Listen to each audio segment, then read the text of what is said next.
Το overclocking της κάρτας γραφικών έχει πεθάνει και εξηγούμαστε.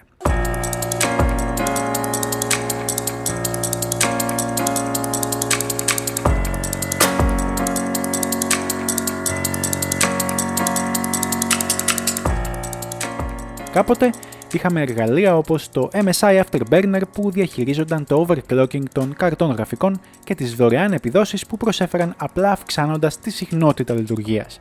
Δηλαδή, ακόμα έχουμε εργαλεία σαν το MSI Afterburner, αλλά αν κοιτάξουμε πιο βαθιά στο παρελθόν, θα δούμε ότι είχαμε περισσότερα ενεργά κουμπιά να πατήσουμε, περισσότερα slider να σύρουμε και περισσότερα FPS να κερδίσουμε. Πολλές φορές η αύξηση ήταν εμφανής, φτάνοντας και διψήφια νούμερα και σε όλα τα παιχνίδια ανεξαιρέτως. Αλλά όχι πλέον. Το overclocking της κάρτας γραφικών έχει γίνει αχρίαστο και το DLSS, το FSR, το XeSS έγιναν επιλογές για τεμπέληδες. Η αλήθεια όμως βρίσκεται πάντοτε στη μέση.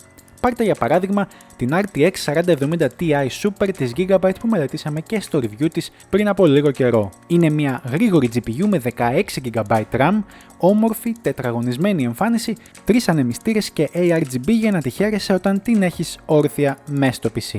Και στην περίπτωση της Gigabyte έρχεται με 4 χρόνια εγγύηση για να μπορείς να τη μεταπουλήσεις εύκολα και να πας σε PlayStation 5.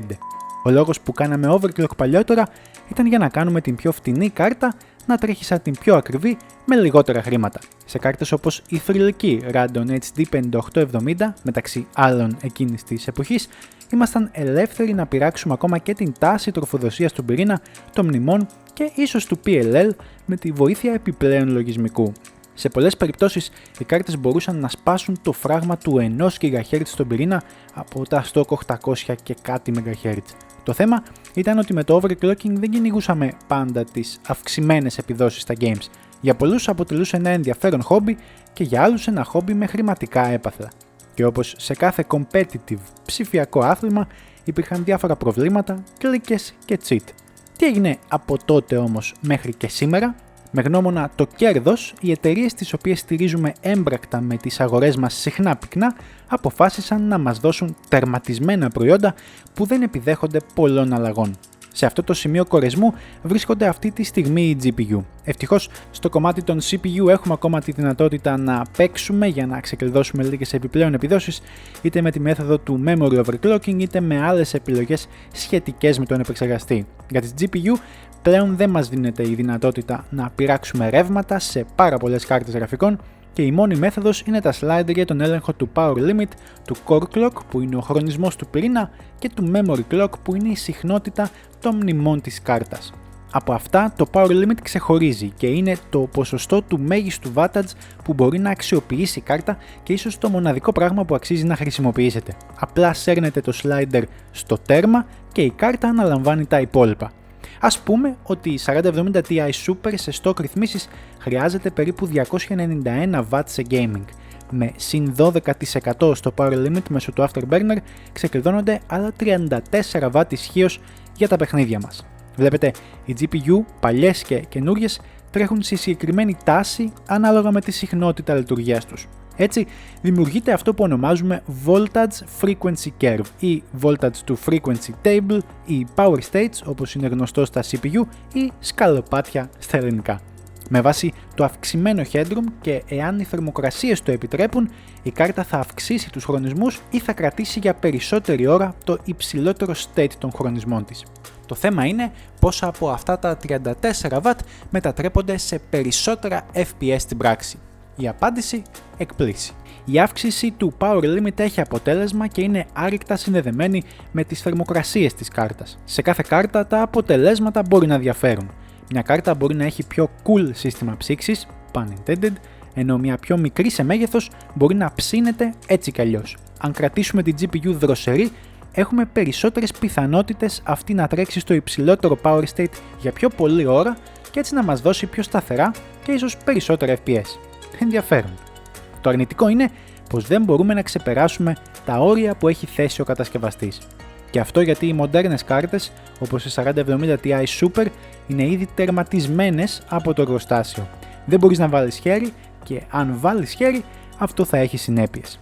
Για παράδειγμα, οι λευκές υλοποιήσεις της Galax που έρχονται με έξτρα λογισμικό γραμμένο από junior developers στα κεντρικά της εταιρείας κάνουν θαύματα για όσους γνωρίζουν τι κάνουν. Αλλά και πάλι, οι μεγάλες εταιρείες GPU, AMD και Nvidia έχουν οριοθετήσει τις επιδόσεις με τέτοιο τρόπο ώστε να μην κερδίζεις όπως στο παρελθόν.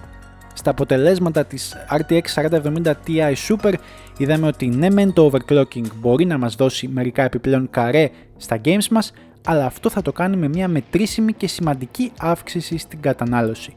Τα 34W που είπαμε νωρίτερα αυξάνουν τη συνολική κατανάλωση μόνο της GPU από τα 291W στα 325W. Στο F1.23 η αύξηση μόνο του Power Limit κατά 12% επιφέρει αύξηση επιδόσεων μόλις 2%.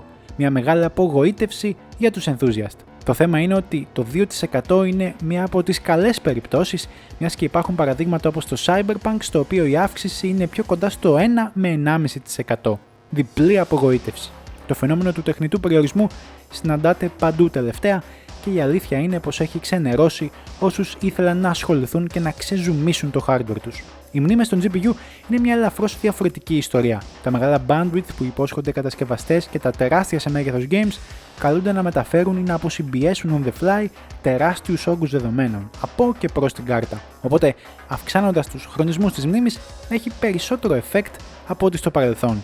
Η αλήθεια είναι πως στις σύγχρονες κάρτες γραφικών η αύξηση των χρονισμών της μνήμης πολλές φορές χαρίζει χαμόγελα και στους πιο βαμμένους console players που παίρνουν μια γεύση της πλατφόρμας του PC.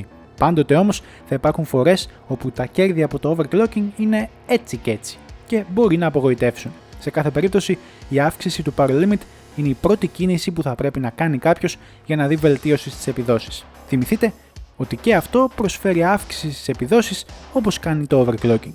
Εάν δεν, τότε η λύση είναι η μέθοδη upscaling. Για να κερδίσετε περισσότερα FPS σήμερα, αρκεί η ενεργοποίηση του DLSS, που αξιοποιεί τους πυρήνες Tensor στο εσωτερικό των Nvidia GPU ή του FSR, για αυτούς που αγαπούν ακόμα την AMD. Αυτές οι τεχνικές είναι το νέο overclocking και δίνουν FPS χωρίς όρια, ειδικά εάν δεν θες να βουτήξεις στον κόσμο του hard modding, που ούτως ή άλλως δεν είναι ιδιαίτερα ενεργός πια. Αυτά. Ευχαριστούμε πάρα πολύ για το χρόνο σας. Είμαι ο Λουκάς και αυτό ήταν ένα ακόμα βίντεο του 8bits. Τσεκάρετε μας στα social media και στο site μας 8bits.gr και εμείς θα τα πούμε στο επόμενο βίντεο.